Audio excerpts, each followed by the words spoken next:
De las tres caras del cine según Michel Chiot. Primero, el autor nos recibe con un ejemplo que sería de las obras más importantes y de la ya conocida La Tempestad, en donde resalta la importancia que la música tiene alrededor de toda esta obra, ya que la mayoría de la trama de la obra trata sobre la magia de la isla y cómo diversas criaturas vienen a tocar armoniosas melodías. Todo esto nos menciona en el libro, lo hace para remarcar la idea de que la música surge de la nada y sin avisar, dándonos emociones y haciéndonos sentir parte de la obra.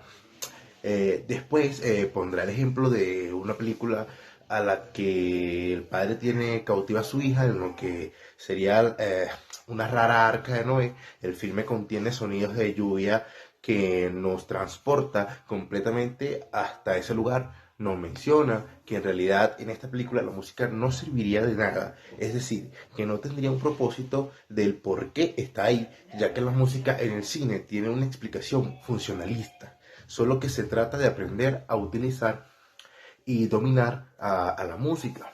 Bien, pero a su vez es incompleto decir que la música solo serviría de acompañante o sería el mismo caso digamos, en el Cisne Negro, donde la música es parte de los protagónicos que nos cuenta la historia y la historia va alrededor de esta, ¿no? Sería justo decir que la música acompaña simplemente a la película por ejemplo, La La Land, porque en este caso la música no es un acompañante del film, es el film.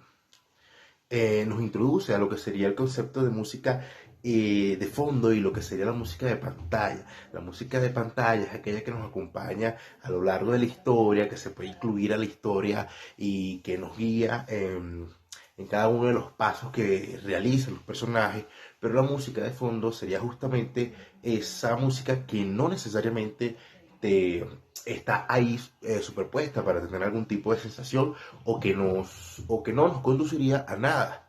Simplemente está ahí porque a alguien le pareció buena idea acompañar la escena con esa música de fondo y ya.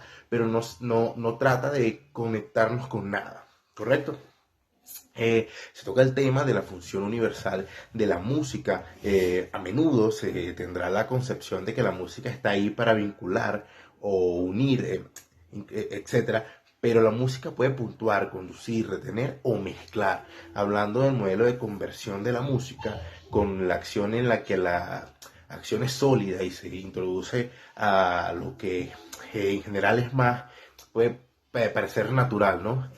En el teatro, lo que sería el naturalismo, nos habla de lo que serían las escenas con música para no parecer tan aburridas. Es decir, que si tú quisieras escuchar una plática normal entre dos amigos, estarías probablemente escuchando una plática normal entre dos amigos o un podcast.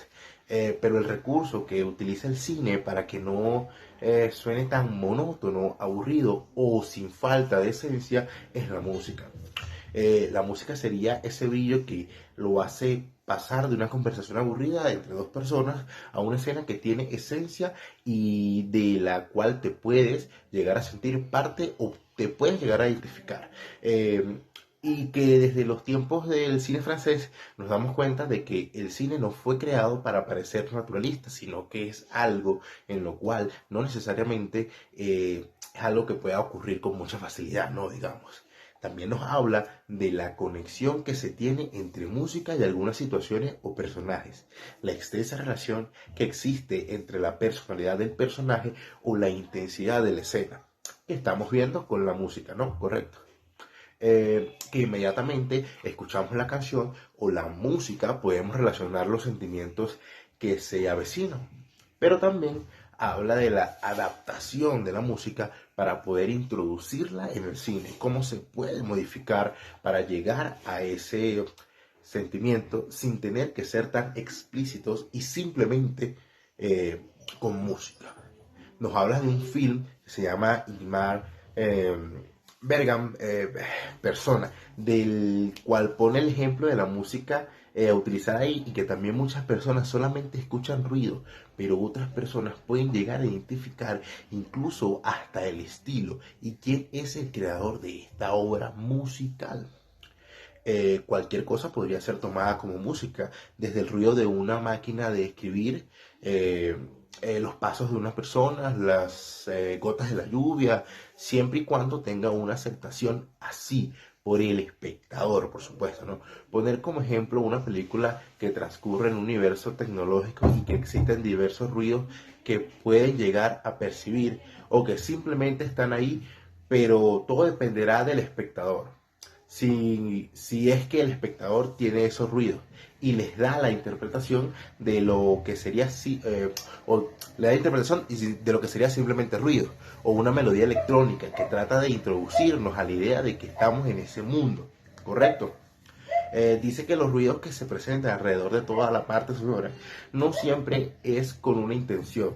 A veces solo se usa para continuidad, como es en las comedias de los años 30, donde se usan ruidos, pero no necesariamente nos menciona una historia, no necesariamente nos une, simplemente se volvió algo común y algo a lo que nos acostumbran, a lo que nos acostumbramos en ese tipo de trabajo, ¿correcto?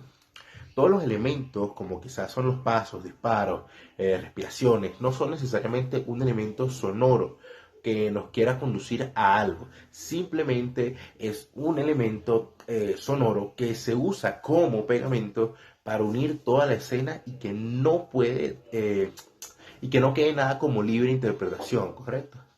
En el ámbito sonoro no es necesariamente el hecho de narrar algo, solo transmitir una cohesión de todo lo que vendría siendo el film.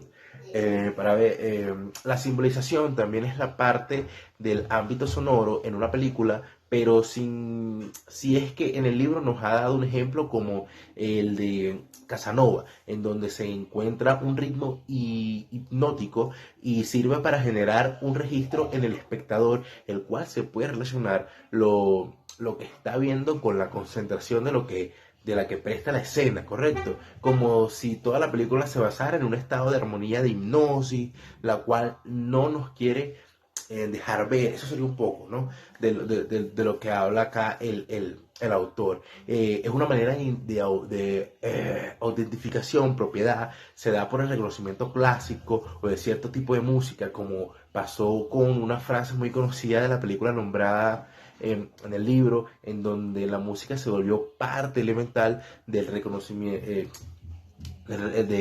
para reconocer de esta, y también se volvió un icono probablemente cuando lo escuchan después también logran reconocer ese momento, volviéndose así un icono reconocible.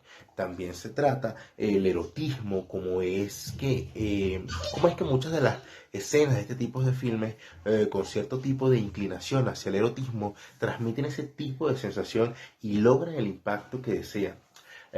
La manera en la que todos los sonidos se conjugan para lograr el sentimiento de erotismo cuando los personajes tienen sexo, el compás de la música los acompaña haciendo una buena conexión entre la escena, la música y el espectador.